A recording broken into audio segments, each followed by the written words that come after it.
And now, it's 10 a.m. Let's just get down to it. And it's time for your sports fix. Strap yourselves in, folks. From two guys who have covered the teams you're passionate about for years. We are professionals. This is Jake Scott and Ben Anderson on 97.5 The KSL Sports Zone. Jake and Ben, 97.5 The KSL Sports Zone. Ben Anderson rolling solo once again. Jake Scott will be back with us coming up on Monday. Big show for you today, though. Mike Smith's going to join us coming up at 11 o'clock. We will talk about what we've seen so far from Jaren Jackson Jr. and the Utah Jazz. We got What You Got Wednesday coming up at 11:30. It's also a Win Ticket Wednesday, so listen throughout the show for your chance to win tickets. I believe we're sending you to go see Brian Regan coming up this weekend, so make sure you stay tuned. But I do think we need to start today with, feels like the biggest story to me, and that's that the Utah Jazz are suddenly becoming the focus of the NBA's tanking issue. And it is an issue. It's no question about it. I cover this Jazz team. I cover the NBA. I've been watching this for a long time. There is absolutely no question, and I won't defend it, that tanking is a major problem in the NBA. Obviously, it's a major problem in the NBA. I watch games every night. We had Yaron Weitzman on yesterday. He watches games every night. It's hard to find a game most nights with two teams that are trying to win at the highest level. That's an unreal issue. It's amazing that we even have to say it. Even two playoff teams. Even right? two playoff teams. Very regularly, this guy's not playing. Very regularly, this guy's injured. Very regularly, and I understand players not playing injured. I do, especially at this point in the season. We're in the dog days. It's not that advantageous. It's better to rest a guy who's 80% available and maybe in the 90s would have played through it to make sure that he's available for the postseason than to say, yeah, but didn't we have a great game on February 9th? I totally get that it's a problem. I promise you. I watch the league. I subscribe to League Pass. It's a problem every night, and I'm a victim of it too. You're a victim of it if you spend money to watch these games. I feel less of a victim about it because it is my job. I have to cover it, so it's just part of it. It doesn't matter to me that much, but I do like the idea of when I'm, done covering a Jazz game or there's no Jazz game that night and I'm still a huge NBA fan and I want to watch something, that when there's not a good game to be found, that's frustrating and that's disappointing. So I'm not saying there's not an issue in the NBA with tanking. It's one of the biggest issues, not just in the NBA, but I think in sports overall in our country. No question about it. And I will also not defend tanking. Not only is it not a problem, I won't defend it. I don't think it's right. I don't think you should be doing it. I think for a lot of teams, it's an excuse to not work harder as a front office. Now, some teams have a harder job. I will tell you legitimately, and I believe this, the Utah Jazz have a harder job to build a championship contender than the Los Angeles Lakers or the Miami Heat or the New York Knicks. Players are not looking to come live in Utah if they have 10 other choices. Players don't mind living in Utah. They don't. Guys like it here. Guys enjoy it here. But if you're picking a vacation spot and you want to go live in or go vacation in Miami or go vacation in New York or go vacation in Los Angeles or San Francisco or Dallas, maybe you like warm weather, or Atlanta, you would pick that. So if you would pick that for a vacation spot, you would also pick it for a home. So I totally understand why NBA players who, because there are a number of landing spots as a free agent, as a draft team, you may prefer to live somewhere other than Utah. I fully get that. And that does make the Jazz's job harder. I have no doubt about that. I'm also wary of the persecution complex that fans in this state can have. And look, everybody in every state, every sport has a persecution complex. Everybody thinks their team gets picked on. I try to not buy into it when I hear it. I have heard Utah football fans say, oh man, if we had just gotten a chance to play Florida, we would have been the national champions. We didn't get the playoff opportunity then. That's a problem. You might be right. You're not the only team that has that complaint. Boise State could say that. Anyone who played before the playoff can say that. So I don't think it was about you necessarily, but it's possible. BYU feels like they get left out of the college football playoff last year. We're being persecuted. Maybe Notre Dame had that same feeling this year. It does happen every year. So while I note it, I keep an eye on it, I throw it in the kind of tracking of patterns that we see. Is this consistent? Is this just a one-off? I pay attention to it. Jazz fans felt persecuted. Rudy Gobert doesn't get picked to the All-Star game. woe is me. Why are we not getting our love? Why are we not getting our shine? I pay attention. I get it. I think most teams in most states, most cities, whatever it is, have that same feeling. So I really try to not buy into it because I, A, don't think it's all that true, and B, I don't think it matters even if it is true. I don't think it actually helps your cause. So if it's not helping your cause, why spend any time on it? That's generally my rule. But what happened yesterday on ESPN with Bobby Marks was so insane to me that I actually did feel like I had to respond to it. And I went to social media and I responded. And it caused a little bit of a firestorm in my little window that I have on my social media. And if you want to see it, you can find me on Twitter at Ben's Hoops. And you can see the different things that I said and talked about. And I drew a lot of response from people, including some national media. Matt Moore came after me and said, and I'll explain what he said. But I'll let you hear from Bobby Marks. And I like Bobby Marks. When Bobby Marks is on a podcast, I listen to a lot of NBA podcasts. I will tune in. I like Bobby. His understanding of how the NBA salary cap works is as good as anybody. He used to work in the Brooklyn Nets front office. He understands this stuff. I think he's really good on that side of the game. He really understands contracts, et cetera, et cetera. I think it's a really valuable listen. But for Bobby Marks to have these comments yesterday, I thought was wild. Here's what he had to say. I think what Utah is doing right now is messing around with the integrity of the NBA. The ability to sit players, starters, in the fourth quarter, to not call timeouts in the fourth quarter. Orlando won the game on Saturday because they basically rested players. And it backfired on them last night. So I think if you're the league, you're looking at it. All right, can we do some gimmicks? Can we alter protections and eliminate protections as far as picks? Or can we put the hammer down? Nothing that he said in that conversation is necessarily wrong, minus the fact that he singled out the Utah Jazz as ruining the integrity of the NBA. This is a former NBA front office person on ESPN, one of the biggest, if not the biggest buyer of the NBA media rights on the planet. Certainly in our country, ABC, ESPN, that's where the games are on Sundays. That's where you're going to find these games. ESPN, Monday night, whatever it is, whenever they're on TV. To call out the Utah Jazz by name and put the integrity of the league on the Jazz not playing Jaren Jackson Jr. in the fourth quarter of a basketball game 96 hours after they acquire him is the most ludicrous thing I maybe have ever heard from a media member when talking about this particular issue. It is so stupid to say that. It is so reckless to say that. Because here is the problem. People do listen. That clip was circulating all over social media yesterday. And casual fans, which by the way is everybody, fans of the NBA are largely casual. Fans of all sports are largely casual. They do not follow it that closely. I have fans who come up to me, Jazz fans, they view themselves as diehards. If I say, who's your favorite player on the team, 3 times out of 10, they're going to say Gordon Hayward. He hasn't been on the team in a decade, but that's what they're going to say. That's about the level of attention 30%, 50%, 70% of fans have, even fans who go to the games. I'm not talking about you. If you're listening right now on a Wednesday about me talking about a Utah Jazz team that has 16 wins on the season, you're a diehard. You are in the top 1%, 2% of basketball fans out there because you found it on your radio dial to listen to more sports talk. You might not qualify for this, but most people, including people in the arena, are not you. They are not diehards like you are, and even if they consider themselves a diehard, they probably can't name 3 players on the team. So when you hear a national media member talk about the Utah Jazz, it's the only time they're going to talk about the Utah Jazz this season other than the Jaren Jackson Jr. trade itself. They're not talking about the Jazz. They've got no reason to talk about the Jazz. Jazz aren't that interesting. On a national perspective, why would you talk about them when Luka's out there, when LeBron's out there, when the Oklahoma City Thunder are out there, when the Knicks are out there, all of these different issues. So to only bring them up, to say that they are solely responsible for maintaining the integrity of the NBA and not playing Jaren Jackson Jr. or Lauri Markkanen in the fourth quarter of a game is ruining that integrity.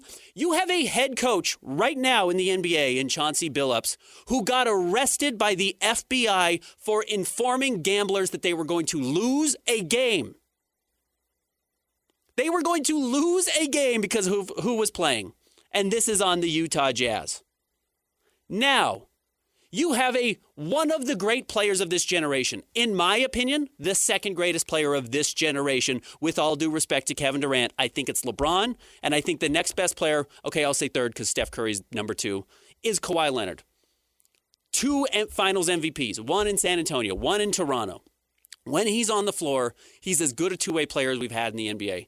He's actively being investigated for getting kickbacks financially to circumvent the salary cap to go to the Los Angeles Clippers with the wealthiest owner in all of sports. That's corruption. That's actually circumventing the rules. That's cheating. That's actually cheating. That ruins the integrity of the game. If everybody agrees to a salary cap and the richest person, one of the richest people in our country, is able to circumvent that by fake planting trees with his star player to pay him more money under the table, behind the scenes, to get him to go live in a major city in Los Angeles, that's an actual problem. That calls into question the integrity of the NBA. Resting Jaren Jackson Jr. against the Miami Heat, resting Jaren Jackson Jr., and I'm not talking the whole game. I'm talking the fourth quarter of a basketball game after he had played 25 minutes. And Christian, remind me what happened against the Miami Heat.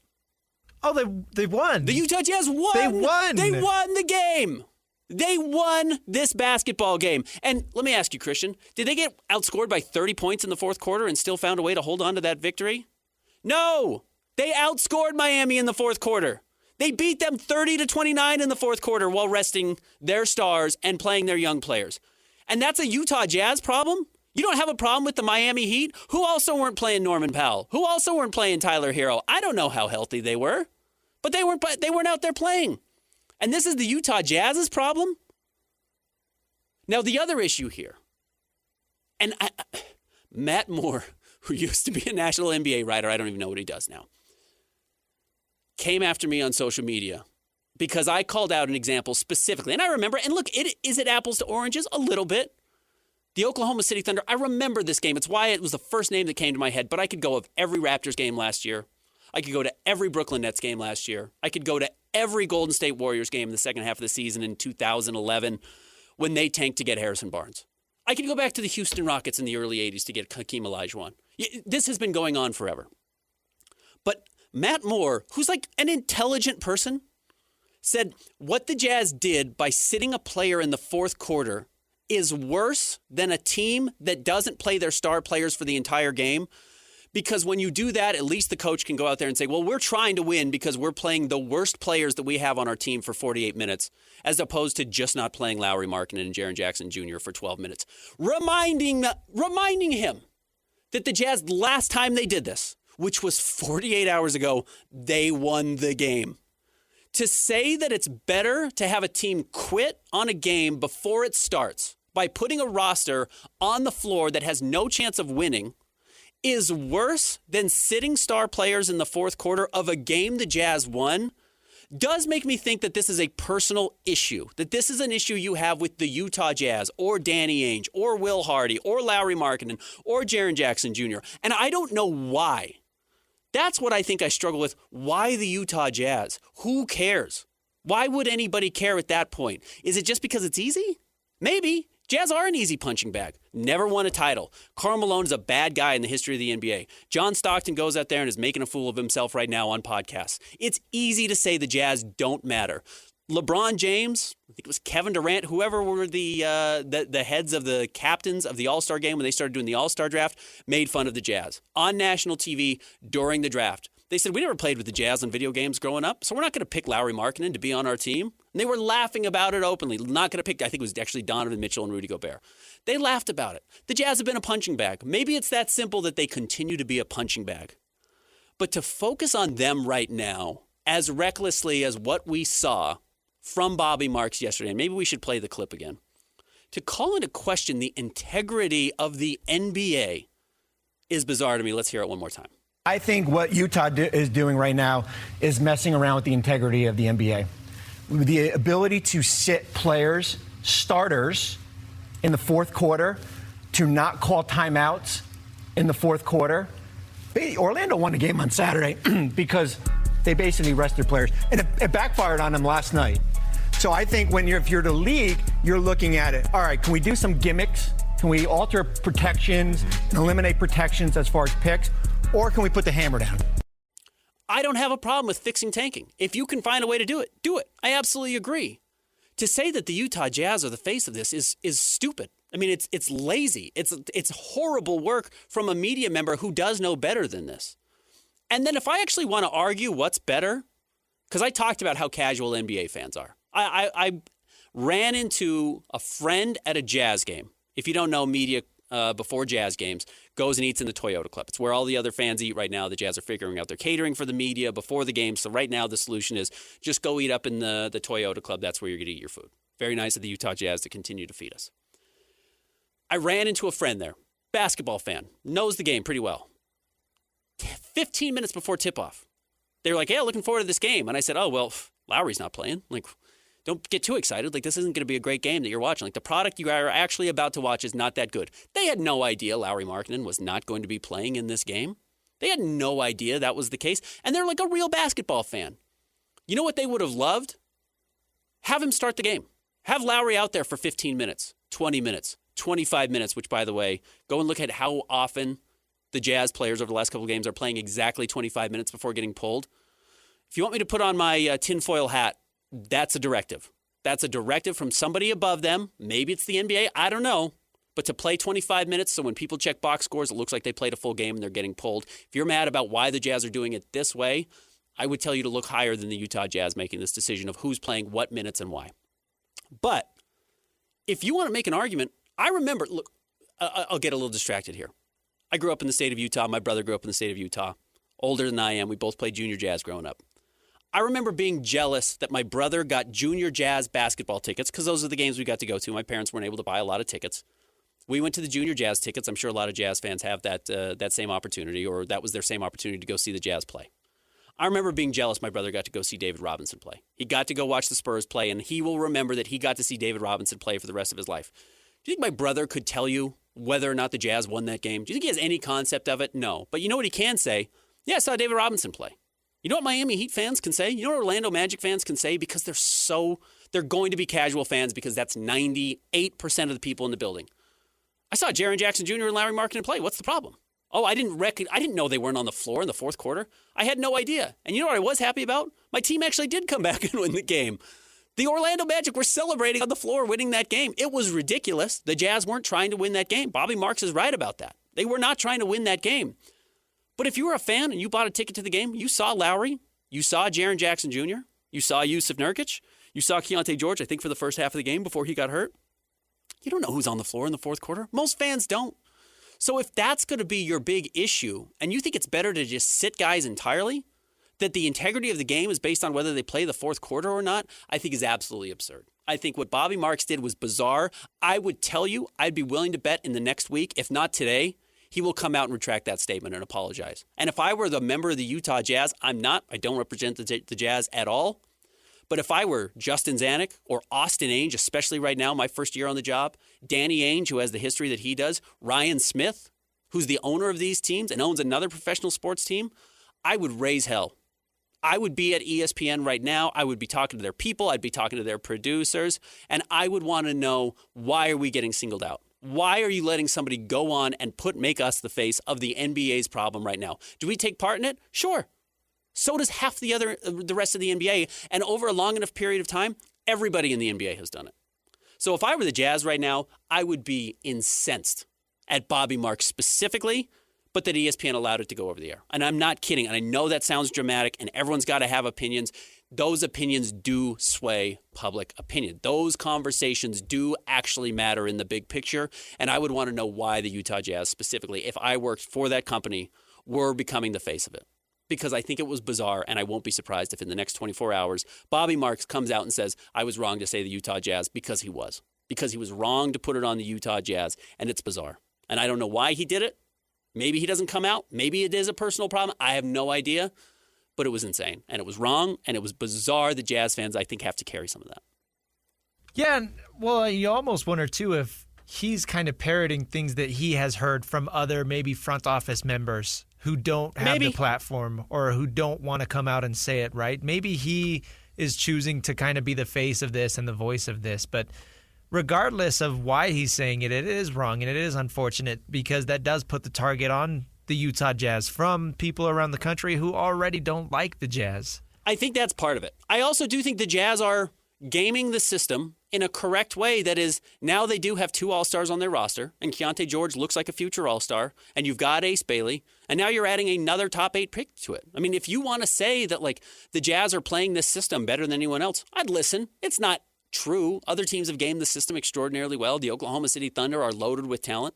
They've gamed the system extraordinarily well. The Warriors did by getting Harrison Barnes on a team that already had Steph Curry and was building out with Draymond Green, and Klay Thompson was going to get all these pieces.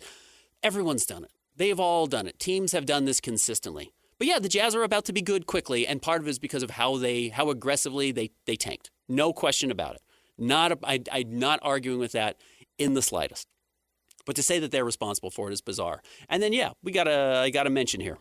Jimmy Robinson says, can you make an argument that the past couple of games is maximizing the growth of Ace? The first half, he gets to try to mesh with the future lineup. In the fourth, he gets to get more shots up, including crucial game with shots with game on the line. That is what the Jazz are doing. Like, go back and look at the fourth quarter and look at who played in that game in Miami and who's playing in Orlando. It's not Oscar Tshiebwe. It's not two-way player Blake Hinson. It's not Elijah Harkless. It is 2 lottery picks that were top 10 picks in the last 2 years. It's Ace Bailey and Cody Williams. Those guys have to play. You have to get those guys on the floor. You have to develop those players if you're trying to make the playoffs next season. Vince Williams Jr. and John Conchar, who have 12 years of combined NBA experience between them, were on the floor in this game. They were out there playing. Those guys do matter to what the Utah Jazz is doing. Kyle Filipowski and Isaiah Collier were borderline all-rookie team members last year. They need opportunities to play. So, yeah, if you give them minutes in the fourth quarter, they've got to get out there. And I don't know when you want the Jazz to do it. Do you not want Lauri Markkanen and Jaren Jackson Jr. to play the third quarter? Do you not want them to play the second quarter? Is that better, that those guys just come out there and play in the second quarter and the Jazz find themselves down 20 at half, and then you put it on Jaren Jackson Jr. and Lauri Markkanen to build a comeback? Like, I'm not sure what people are trying to regulate as far as the minutes go. And I think that's one of the bizarre aspects of this as well. Well, yesterday you said spinning plates, right? There are all these different goals that the Jazz are trying to accomplish throughout these final 27 or whatever remaining games. Losing games is one of those plates. Developing Ace Bailey and Cody Williams is one of those plates. Seeing how Vince Williams and John Conchar fit with the rest of this roster over the next year or two is one of those plates. Yes. So they're not doing this specifically to maximize Ace Bailey's development, but that happens to line up with some of the other goals so they can do all of these things at once. And here's the problem with the tanking conversation.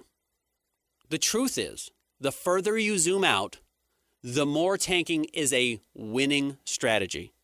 And I know that doesn't make sense. Lose games today is a winning strategy. On the micro, it's bad. On the micro, no question about it. On the macro, it works. And that's the biggest problem with tanking, is it works. The Mavericks were right to tank to get Derek Lively because the next year they made the finals. End of story. End of story. You tank and you get rewarded with Tim Duncan. You win 5 titles over the next 20 years. It's good for you. It's good for your individual franchise. Is it bad for the league? Yeah. We don't reward winning enough, and we reward losing too much. No question about it. But to make the Utah Jazz the face of tanking is bizarre. Top 3 stories coming up next. Jake and Ben, 97.5, the KSL Sports Zone. The sports you love, the teams you can't live without. Get a sense of urgency! This is Jake Scott and Ben Anderson on 97.5, the KSL Sports Zone. Jake and Ben, 97.5, the KSL Sports Zone. KSL Sports Zone and Beehive Meals are honoring those who impact youth sports in our community. Nominate the youth sports volunteer that you know for the Beehive Meals Hero of the Week at kslsports.com/contest. And listen every Thursday afternoon to JJ and Alex for the winner. It's the Beehive Meals Hero of the Week. It's kslsports.com/contest. KSLSports.com/contest. It is time for the top 3 stories of the day, brought to you by J. Brooks Jewelers. J. Brooks, cherish your loved ones with J. Brooks Jewelers. You can find them online, jbrooksjewelers.com, and explore their expertly crafted engagement rings made from the finest materials. Valentine's Day is coming up on Saturday. I'd recommend stopping by today on your way home from work. Christian, where are we starting today? Number 1, big game for the Cougs last night. They snap their 4-game losing streak at Baylor. A.J. DeBonsa and Rob Wright each played the entire 40 minutes. This was a game that BYU needed. It wasn't a must-win. I don't necessarily believe in that last night, but BYU needed this type of victory badly, and they got it. And before I get into why it was great, because it didn't solve all of their problems. They gave up 94 points. They gave up 37 points to a true freshman. A.J. DeBonsa's defense is still not good enough. He's got to find a way to impact the game more on that, and it's not just on him. It's the rest of the roster as well.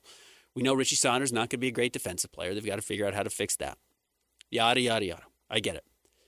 BYU so badly needed this exact type of victory against another star lottery pick freshman in Yesufu from Baylor to come out there and win a game in which once again they started slowly and they were down, double digits, if not close, early in the first half.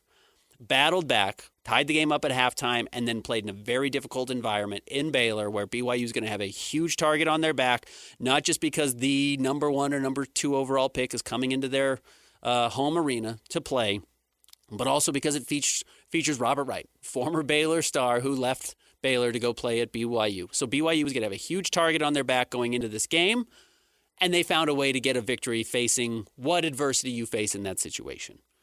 That was what was impressive. Furthermore, and maybe most importantly, is that it's not Neo in the Matrix recognizing that he's the one.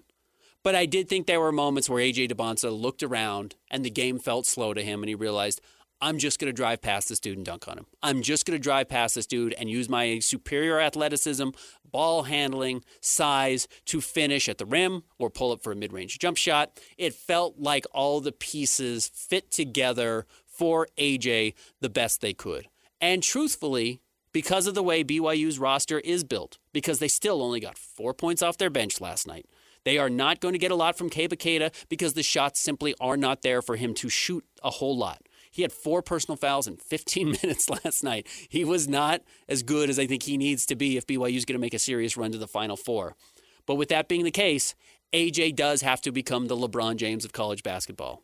And he went out and in 40 minutes scored 36 points. He had 7 assists. He had 5 rebounds, all of which led the team minus the 5 rebounds, but those were third most on the team behind Saunders and behind Bop off the bench. So that's what they needed to do. So good for AJ. He had to come out and be a superstar, and he was. And that's what BYU is going to need the rest of the season. They need him to come out and be that guy every night if they want to compete at the highest level. BYU had a pretty sizable lead like halfway through the second half, and then Baylor started to kind of claw back towards the end of the game. And for a true freshman, it would be really easy to kind of sense that collapse impending and start to panic. But BYU kept going back to AJ. They kept going back to him, and it didn't faze him at all. He just kept doing his thing. And, I mean, how many games in a row has he scored 30 points, right? He has been phenomenal over the last 2 weeks. You mentioned the defense needs to improve, but offensively, AJ has been everything that BYU has dreamed of and more. Yeah, and he's going to have to continue to be because, I don't know if he's going to become elite superstar defensive player. And maybe it's because of the burden he has to carry offensively. Like when he gets to the NBA and he doesn't have to score 35 a night for BYU to have a chance or for his team to have a chance, maybe his defense is going to improve. It needs to if he wants to be, one of the all-time great players. And the truth is he has those types of tools. He has that type of upside to be one of the great players over the next 10, 15 years in the NBA. But it's going to take improvement, as is the case with everybody. I also want to recognize that teams get better. Players get better. You have to face adversity throughout the season. Now, the hard part in college is you just don't have a very long season to improve. A lot of guys don't make huge strides throughout the season, but the best players do. Cooper Flagg last year, by the end of the season, was worlds better than where he was at the beginning of the season at Duke. Same can be said for Con Knippel. And if you can get that from AJ, we still have not gotten close to seeing BYU's overall potential this year. And I'm leaving room for him to continue to get better and this team to continue to get better, even this late in the regular season, to make a big run in March. And last night might have been the first step. All right, what's next? Number 2, ultimate tank-off tonight, Jazz versus the Kings. I will say the Jazz aren't tanking this game, and I don't know who's going to play in the fourth quarter or the second quarter or the first quarter. I don't think the league should mandate how many minutes you play, though I think they may have told the Jazz, we really like it when your guys play 25 minutes, and maybe we will lay off you if they play 25 minutes. That's purely my guess. I could be making that up, but that is something I would guess. But the Jazz last night sent out an injury report. I don't remember exactly what time it was, 6 o'clock, maybe a little bit earlier than that, 4 o'clock. And it said, Lauri Markkanen out for rest.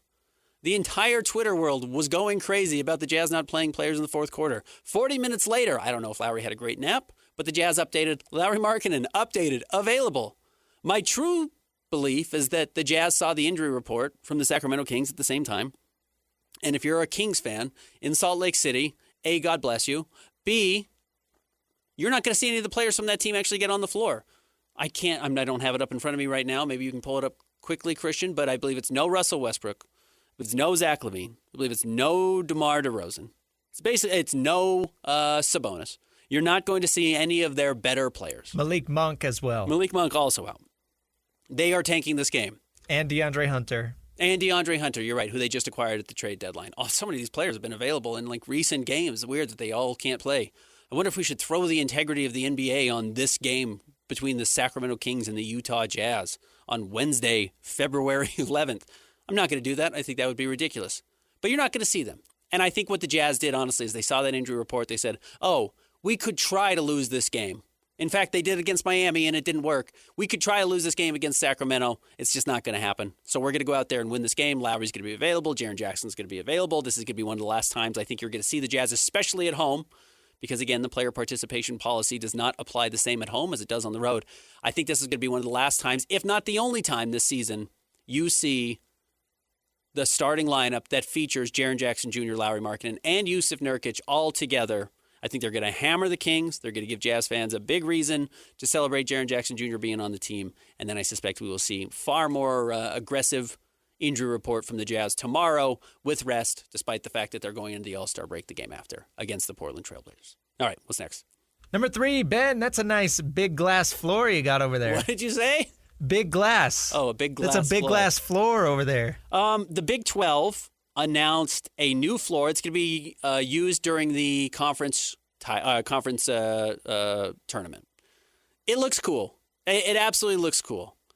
I will tell you, my most curmudgeonly take is that we do too much with basketball floors. I do not like the in-season tournament floors. I think they're insane. I do think we are a grown-up league if we're covering basketball, especially now at the college level with the guys getting paid. You can say, let's just have hardwood. Let's just make it look like classic basketball, because in 10 years when we look back at these highlights and we're going to say, what was going on with that floor? If you've ever watched a Charlotte Hornets game, it's almost unwatchable. It looks like a cartoon. It looks like a Nickelodeon show. What they can do with this is awesome. And it is amazing. And I think as long as they wield this power responsibly, to explain if you don't know what's going on, the Big 12 floor, it's basically a huge LED screen. It's a huge screen, like an iPad screen, that they can change logos, colors, et cetera, fully customizable. I think as long as you do less with it, it's going to be better. If you want to do awesome pregame introductions, show the players' faces, I'm all for that. I think it's great. I hope during the game it doesn't become chaotic. That's one issue. And then the second is because we have seen this in recent years when teams go out there and try and bring in new floors. There are issues with condensation regularly. I do hope that we don't have any games delayed or put off or postponed because there is something wrong with the actual playing surface, because you can have players get hurt. That's a real issue. I know it seems, pearl clutchy. That actually is a fear I would have for this court. Otherwise, I think it can be cool. And if they do it right, I think it can be excellent, and it can be the future of how we watch basketball. But they talked about putting shot zones out there, putting a shooting percentage from certain spots on the floor out there when guys are playing. I hope we don't see that. That's too much. If you want to watch that on a second broadcast, an alternate broadcast on your subscription, that's fine. Don't force it down people's throats during live action. Would it be during live action or during all the freaking timeouts that they have? I would suspect it's during the 15 timeouts that we have in college basketball, or the 90-minute halftime that we get. I think that's when they would do it. I hope. But again, less will be more in this situation. Yeah, it reminds me a lot of what they do with the ice during NHL games, right? They project cool graphics and for the intros, which is great, whatever Love on there, it. Which can be cool, yeah. But also at the same time, there is a very real chance that this falls on its face and looks dumb, and everybody was like, "Oh, what was the whole point of that?" Or the court's not playable. Like that's a concern. So I'm going to trust it now. I'm not going to write it off. I just hope they do it responsibly because it can be a tool.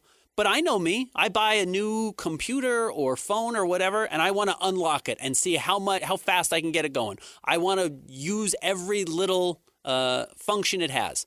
They need to do the opposite. They need to say, "Here's the logo. We changed it. Isn't that convenient? Doesn't that make it nice for people watching at home?" I hope they don't go nuts with it. All right, we have an update on our Norwegian biathlete who admitted to cheating on his girlfriend yesterday. We will update the story coming up next. Jake and Ben, 97.5, the KSL Sports Zone. Whether it's the Jazz, Utes, Cougars, or Aggies, these guys have got you covered. Time to eat, fellas. You're locked on to Jake Scott and Ben Anderson 1, 2, 3, move it. on 97.5, the KSL Sports Zone. Jake and Ben, 97.5, the KSL Sports Zone. Mike Smith's going to join us coming up in about 10 minutes. We'll talk everything Utah Jazz and Jared Jackson Jr. Right now, though, it is Wednesday. I want you to be caller number 12, 801-575-ZONE, 801-575-ZONE. You're going to win a pair of tickets to see comedian Brian Regan coming up this weekend, Saturday at Delta Center, February 14th. Seats are still available at SeatGeek.com. If you do not win, but be the 12th caller through right now, 801-575-ZONE. 801-575-ZONE, and go see Brian Regan coming up this weekend. Speaking of Valentine's Day, the best blanket ever is also the best Valentine's gift ever. Exclusive Valentine's blankets are only available right now at Minky Couture. You can save 50% using promo code ZONE50 at Minky Couture stores and online at minkycouture.com. Zone50 either in person or online, and you can join Scotty today. He's going to be at Minky Couture in Layton. So make sure and go check them out. Best blanket ever. Also the best Valentine's gift ever. A quick update to a story we mentioned yesterday. Took the world by storm in light of Valentine's Day. Kind of. The biathlete from Norway, Sturla Holm Lagerud, I'm sure I'm saying his name wrong. I apologize. Admitted yesterday after winning the bronze medal in the biathlon that he had in fact cheated on his love of his life. His gold medal, he said. He met her 6 months ago. 3 months ago, he said he made the biggest mistake of his life by cheating on her and came out and said, I made the biggest mistake of my life and cheated on her. He was fighting back tears, but he wanted to share this with her. And he said maybe by committing, quote, social suicide, she would fall in love with him and come back to him. Unfortunately,